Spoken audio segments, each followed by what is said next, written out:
Bismillahirrahmanirrahim. Assalamualaikum warahmatullahi wabarakatuh. Scatterplot merupakan salah satu diagram yang bisa digunakan untuk visualisasi data. Itu adalah fungsi scatterplot yang pertama ya. Untuk visualisasi data. Nah, dan setelah data kita visualkan dalam bentuk scatterplot, akan bisa terlihat bagaimana sebaran dari data tersebut. Maka tidaklah mengherankan ya kalau diagram ini disebut sebagai scatterplot. Karena fungsi utama dari diagram ini adalah untuk mengetahui bagaimana sebaran data, persebaran datanya itu seperti apa, bagaimana data menyebar. Scatterplot ini ya, setelah kita tahu ya dari maksud scatterplot ini, tidak semua data itu bisa divisualkan ke dalam bentuk scatterplot. Nah, scatterplot ini umumnya digunakan untuk visualisasi data numerik. Karena tujuannya nantinya adalah bagaimana mengetahui persebaran dari data-data numerik tersebut, baik itu skala rasio ataupun skala interval. Nah,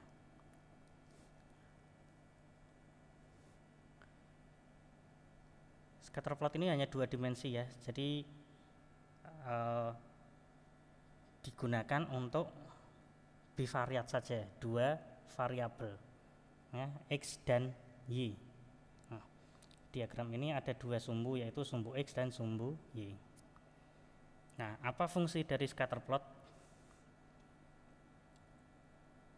Sudah dijelaskan tadi, yang pertama adalah untuk melihat sebaran data, bagaimana data menyebar.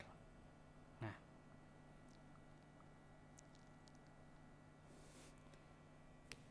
karena kita bisa mengetahui bagaimana sebarannya, maka scatterplot ini juga bisa digunakan untuk mengetahui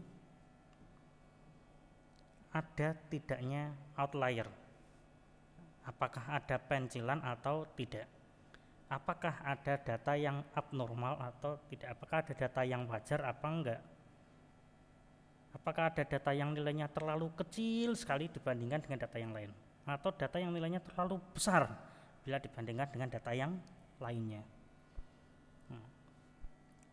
Itu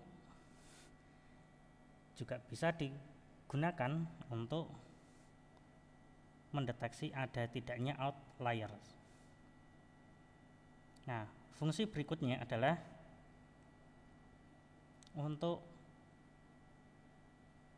screening ya, untuk screening awal ya, untuk mengetahui ada tidaknya hubungan ataupun korelasi antar 2 variabel.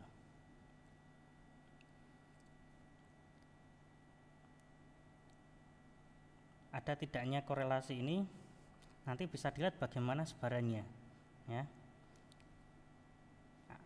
Apakah dia cenderung korelasi positif atau korelasi negatif, atau tidak ada korelasi ataupun yang meragukan ya. Dan korelasi di sini maksudnya adalah korelasi linear.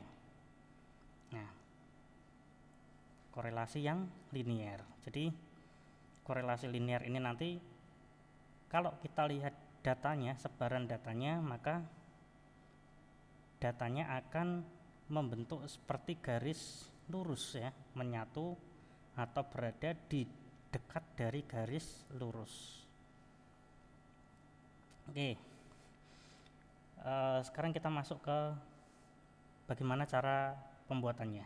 Nah, di sini saya menggunakan PSPP.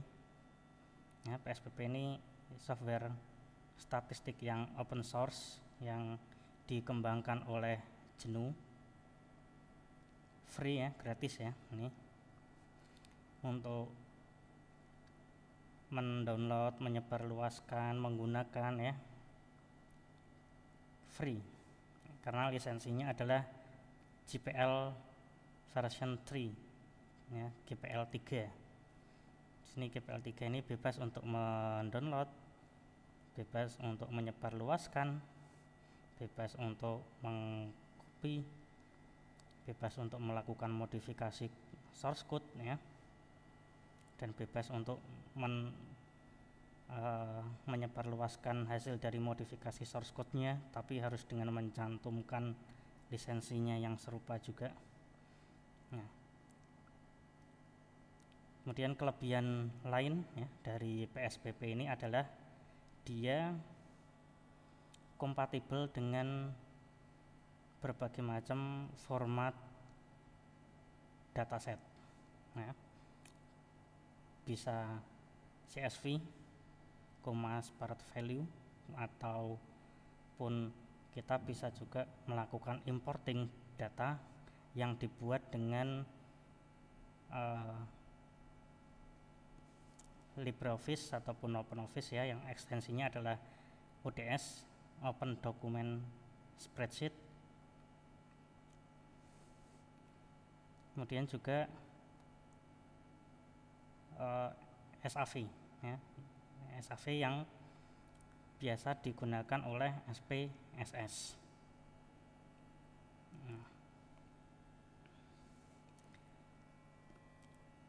Jadi PSPP ini memang padanan SPSS versi free ya. Tapi yang dikembangkan beda pengembang ya, beda maintainer, beda developer. Kalau SPSS dikembangkan oleh IBM dan itu berbayar dengan lisensi yang tertutup ya, kita harus membayar. Kemudian untuk PSPP ini dikembangkan oleh GNU, free. Dan satu lagi perbedaan yang sangat mendasar adalah dari ukuran filenya. Ukuran file PSPP jauh lebih kecil dibandingkan dengan SPSS. Untuk SPSS mungkin bisa sampai ratusan mega atau bahkan mungkin 1 giga lebih ya. Tapi kalau untuk PSPP paling hanya sekitar 10 megabit aja, hanya 10 MB. Nah, PSPP hanya 10 MB dibandingkan dengan SPSS yang mungkin ratusan MB ya. Itu kan jelas berbeda sekali, namun dengan fitur-fitur yang bisa dikatakan sama lah ya. Kalau untuk pembuatan skripsi misalnya, cukuplah kita menggunakan PSPP, itu sudah bisa mencukupi ya. Baik, kita kembali ke scatterplot. Untuk cara pembuatan scatterplot ya. Nah, di sini sebenarnya datanya ya, data yang dimiliki di sini saya ada 3 variabel x, y, z ya, yang semuanya itu skala datanya adalah data numerik ya. Ini bisa berupa interval ataupun rasio.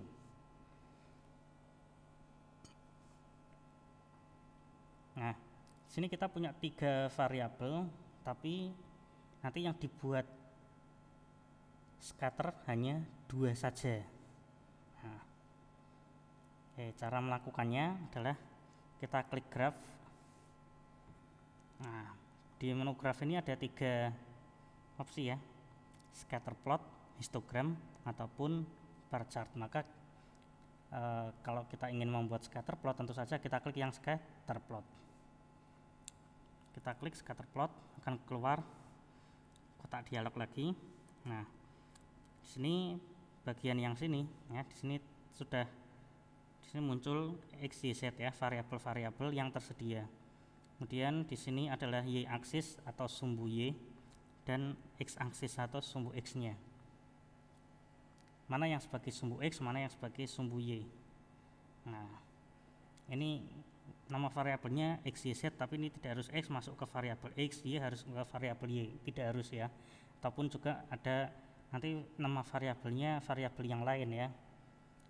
Misalnya tekanan darah, berat badan, suhu tubuh. Nah, itu bisa saja namanya berbeda-beda, disesuaikan saja. Dan untuk x maupun y-nya juga sebenarnya tidak terlalu masalah juga ya. Oke, kita akan menguji, kita akan membuat scatter plot antara x dan y. Nilai x ini kita masukkan ke variabel x saja, nilai y kita masukkan ke variabel y. Kita akan lihat nanti hasil scatter plotnya gimana. Nah, kalau sudah, kita klik OK. Nah, di sini tampak ya, sudah terlihat bagaimana hasilnya. Scatter plot antara y dan x. Ini adalah sumbu x, ini adalah sumbu y. Di sini bisa kita lihat sebaran data seperti ini. Nah, kalau kita lihat bagaimana sebaran datanya, di sini bisa kelihatan ya, sebaran datanya cenderung untuk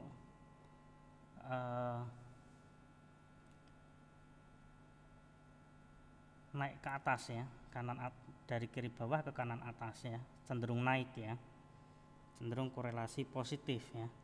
Ini cenderung kayak gini. Nah, ini datanya cenderung menyebarnya seperti ini. Nah, maka dari scatter plot ini ya, karena kita sudah tahu sebarannya, maka kita juga bisa melakukan screening apakah ada korelasi atau tidak ada hubungan, apa tidak ada asosiasi apa tidak. Nah, dari hasil ini, nah ini baru screening awal ya. Dari screening awal ini bisa saja antara x dan y ini atau y dan x ini memiliki hubungan, memiliki korelasi atau memiliki asosiasi, yang mana arahnya ini adalah arahnya positif. Nah, jadi kita duga ya, dugaan awal bahwa kedua variabel ini dari hasil scatter plot ini memiliki hubungan positif, memiliki korelasi yang positif, asosiasi yang positif. Nah, ini baru screening awal. Sekali lagi, ini baru screening awal untuk memastikan apakah memang ada hubungan atau tidak, ada korelasi atau tidak, ada asosiasi atau tidak. Ya, kita harus melakukan uji hipotesisnya ini. Kita bisa melakukan uji korelasi, misalnya rank Spearman atau person product moment. Nah, kapan kita menggunakan uji person product moment, kapan kita menggunakan rank Spearman, itu tergantung pada bagaimana distribusi datanya dan skala data dari keduanya ya. Kalau keduanya adalah numerik semua, variabelnya numerik semua, kemudian berdistribusi normal, maka yang digunakan adalah person. Kalau ordinal ataupun skala datanya, kalau skala datanya semuanya numerik ya, baik untuk person maupun rank Spearman, itu bisa saja numerik ya. Tapi untuk rank Spearman adalah ketika distribusi datanya tidak normal. Nah, atau untuk rank Spearman juga bisa datanya itu ordinal. Dari rasio atau interval dijadikan ordinal. Nah, ini screening awal yang perlu dilakukan dikonfirmasi dengan uji hipotesisnya. Apakah memang benar ada hubungan atau tidak. Nah, dan fungsi kedua fungsi ketiga ya, fungsi yang berikutnya dari scatterplot ya. Tadi fungsi scatterplot mengetahui sebaran data, bagaimana menyebarnya data. Kemudian untuk screening awal ada tidaknya korelasi, dan yang ketiga ini adalah ada tidaknya outlier. Nah, di sini mungkin ada outliernya. Bisa kita lihat ya. Misalnya kita tarik garis lurus ya. Dari titik ini, pusatnya ini kedua sumbu seret gini. Nah, maka akan ada banyak sekali data yang jauh dari garisnya. Atau gini, atau mungkin dari sini garisnya dari sini seret, kita tarik garis sampai sini lurus. Nah, atau tanpa kita buat garis semu, kita bisa lihat titik mana yang letaknya jauh dari yang lainnya. Nah, di sini bisa terlihat ya, ini ada titik ini, ada data ini yang dia menyebarnya agak jauh ya. Ini dia tampak menyendiri di sini, jauh dari teman-temannya. Ini kemungkinan adalah outlier. Nah, dan ini outlier ini bisa kita konfirmasi dengan grafik ataupun diagram yang lain ya, yaitu dengan box plot,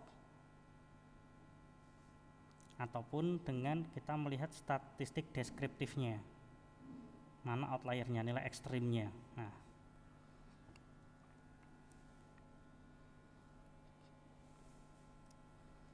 baik, itu tadi adalah fungsi dari scatterplot dan cara membuat scatterplot. Nah,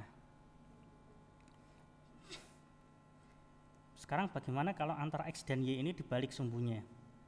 Tadi kan kita memasukkan sumbu X-nya itu adalah variabel X, sumbu Y-nya variabel Y. Sekarang kita balik.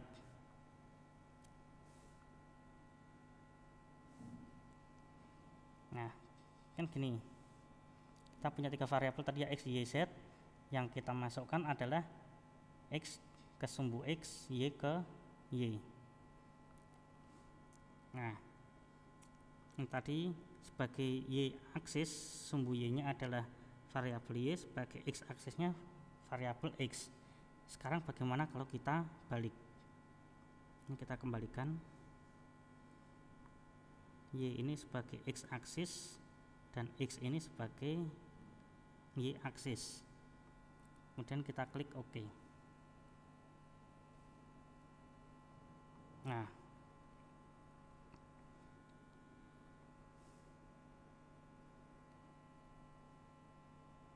tampilannya agak sedikit berbeda, tapi sebenarnya hampir sama ya, hanya sekedar dirotasi saja, diputar saja ya. Kalau kita lihat ini tadi yang kita duga sebagai outlier, ini adalah ketika sumbu variabel Y sebagai Y aksis dan X sebagai X aksis. Outlier yang ini itu di Y sekitar 60 sekian ya. Nah, kalau ini kita balik aksisnya, ini adalah X dan ini adalah Y. Maaf, kebalik, ini adalah X, ini kemudian Y, maka yang outliernya akan pindah ke sini. Ini tadi outlier 60 sekian. Jadi kita balik. Dan sebenarnya tidak terlalu masalah juga ya.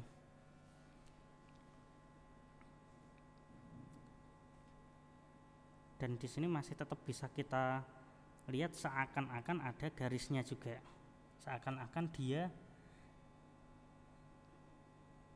bisa membentuk garis lurus dari sini ke sini, dan dia tidak antara jauh dan terlalu jauh ya. Ini sedikit meragukan kalau datanya seperti ini ya, maka perlu dilakukan uji korelasi untuk memastikan. Nah, baik, demikian cara membuat scatter plot serta fungsi-fungsinya. Mohon maaf apabila terdapat kekurangan, semoga bermanfaat. Wabillahi taufiq wal hidayah. Wassalamualaikum warahmatullahi wabarakatuh.